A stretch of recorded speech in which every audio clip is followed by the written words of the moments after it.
Hi kind friends! Today I'm doing my first book review and it is on The Tales of Beedle the Bard. And let me tell you, I've been saying the name of this wrong since it came out, or since I first found out that it was coming out. I've always called it The Tales of the Beedle and the Bard, or sometimes and the Barb. I don't know why, so if I interchange it, it's just because of habit, because I've been saying it wrong since its inception, so just so you know. So this book is part of the Harry Potter series. It's one of the Harry Potter, what they call the Hogwarts Library Books, and it is by J.K. Rowling, of course, but a little interesting bit in here. It says here, it is not only by J.K. Rowling, it is translated from Ancient Runes by Hermione Granger, commentary by Albus Dumbledore, and introduction notes and illustrations by J.K. Rowling. I thought that this was really cool. Knowing that J.K. Rowling illustrated it was very neat. I didn't know that she could illustrate the movie or read the books for Harry Potter 7. One of the gifts, and if I get any of this wrong, forgive me, I haven't reread the series in quite a while, but one of the gifts that Albus Dumbledore leaves to Hermione Granger is The Tales of Beedle the Bard, a compilation of children's stories, and it's meant to leave her clues about the Deathly Hallows. As you know, the Deathly Hallows were the Invisibility Cloak, the Resurrection Stone, and the Elder Wand. So in here you see the story of the Tale of Three Brothers, which explains the Deathly Hallows. But that's not the only thing in this book. Inside here there's a few other stories: The Wizard and the Hopping Pot, The Fountain of Fair Fortune, The Warlock's Hairy Heart, Babbity Rabbity and Her Cackling Stump, which is the most interesting title, I would definitely say, and then last, The Tale of Three Brothers. In between all of this is the commentary by Albus Dumbledore. So in the introduction, it explains that Minerva McGonagall gave J.K. Rowling permission to write an introduction and notes, and further upon the commentary that Dumbledore wrote before his death about these stories. And it's not known whether or not Dumbledore wrote these commentaries for his own personal use or because he intended on publishing them. The whole idea that that's why this book was made confused me, because when I found out that this book was coming out, I thought it was literally going to be just a compilation of these stories. I thought there would be more stories. I didn't think there would be, I think there was 5. I thought there would be more than 5, like at least 10 or something. I don't know exactly what I thought.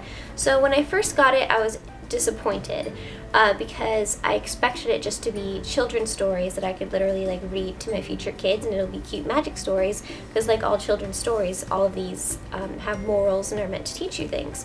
So I thought that would be really cool to show my kids, but instead it was only 5 stories, really short, which isn't horrible, but not what I expected, and then interspersed with commentary. So it was kind of like a history lesson and like an opinion piece. So not what I expected. The Tales of Beedle the Bard, I have to say it slowly to get it right. So not what I expected The Tales of Beedle the Bard to be, but it was very interesting. Reading it was kind of similar to reading something in Pottermore, where you find out additional details and understand the meanings of things, and it adds more on the morals of those stories. So it was interesting, but it wasn't what I thought. And I thought the fact, making it that these were translated from the Ancient Runes versions by Hermione Granger, like it says here, I was just like, you know, that's just a ploy. I felt like that was just a way to make it fit with the universe more. I didn't feel like it was necessary to say that Hermione Granger did it. You could say that anybody did it and it wouldn't have made any difference, because Hermione Granger doesn't have any commentary in here. It's literally just, it was in another language and I made it into English. So I didn't really care for that part. I felt like it was not a trick, because obviously J.K. Rowling is never malicious, but I was just like, was that you trying to get more people to be interested in it? I don't know, but I didn't think it was that cool. So I have a few notes here to tell you about. On page 81, here, on one of the little footnotes, it says, Professor McGonagall, headmistress of Hogwarts, has asked me to make clear that she became an animagus clearly because of this, blah, blah, blah. So I just thought it was interesting that J.K. Rowling in this book is saying that she's part of the wizarding world and that she's friends with these people. And then later on in another part, I didn't write down the page number, she implies that the books, the Harry Potter series, are biographical works that she made so that muggles could know his story.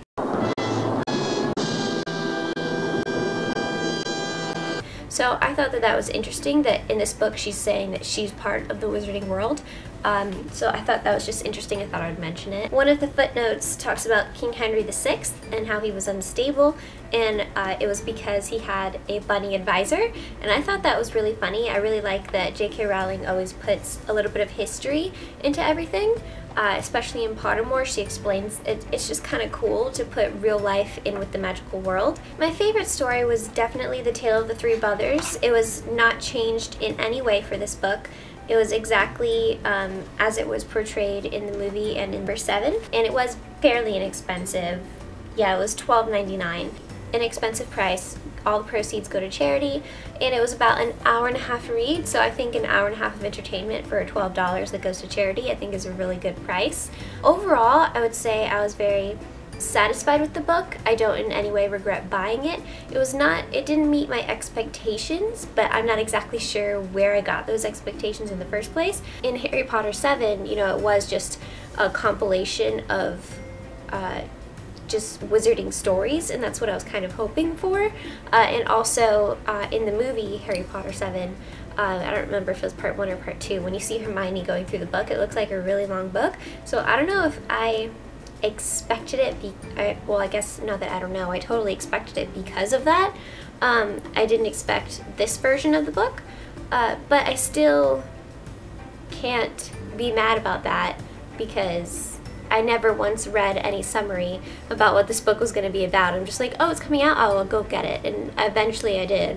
It took me years, I don't know why, but I saw it in the store the other day. I'm like, I'm finally getting it. So The Tale of the Three Brothers was definitely my favorite story. My second favorite story was The Fountain of Fair Fortune. I think that's a very, a story that a lot of people can learn from. I really enjoyed that one. I didn't like at all Babbity Rabbity and her cackling stump, which really disappointed me because that was the one I was looking forward to the most. Spoiler here, so skip forward 30 seconds or something. She wasn't a rabbit, and I was like, I was really looking forward to a story about a magical rabbit like going on an adventure, but Babbity Rabbity and her cackling stump, she was a witch who could turn into an animagus that was a rabbit, and it was only in the last paragraph that she was a rabbit. So that made me really sad. I really was looking forward to a rabbit story, but oh well. So overall, very enjoyed this book. I would definitely recommend buying it. If you haven't, would I recommend it physical, Kindle, or Audible book? I don't think you can get it on audiobook, I don't know. You can get it as an ebook on the Pottermore shop, and I think it's definitely something you could appreciate as an ebook. If it's cheaper, go ahead.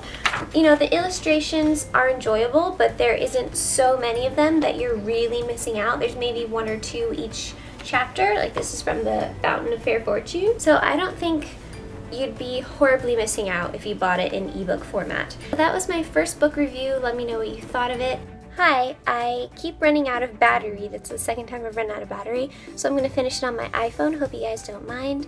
I don't remember what I was saying. That's bad. Oh, I was saying I wish I could read books faster, so I could do more book reviews if you guys like them, but let me know if you'd be okay with me doing like audiobook reviews, because that would be interesting and I could still give my input, I guess. So let me know if you guys think that would be interesting, because I'd definitely be able to do it more frequently if I do it on audiobook, because I don't have that many physical books in the first place, but I do have 2 other books on my TBR list that are physical. So when I finish those, if you guys want, I could try to do another review. So thank you guys so much for watching. I really hope that you like this video. Make sure to thumbs up if you like it and subscribe to join my kind friends. I love you guys. You're my kind friends, and it means a lot talking to you every week. I really enjoy it. Make sure to check out also RebeccaKelsey.com for more information, for links to getting this book and to Pottermore and all that stuff. You can add me on Pottermore if you want. That'd be fun. And I'll talk to you later. Bye.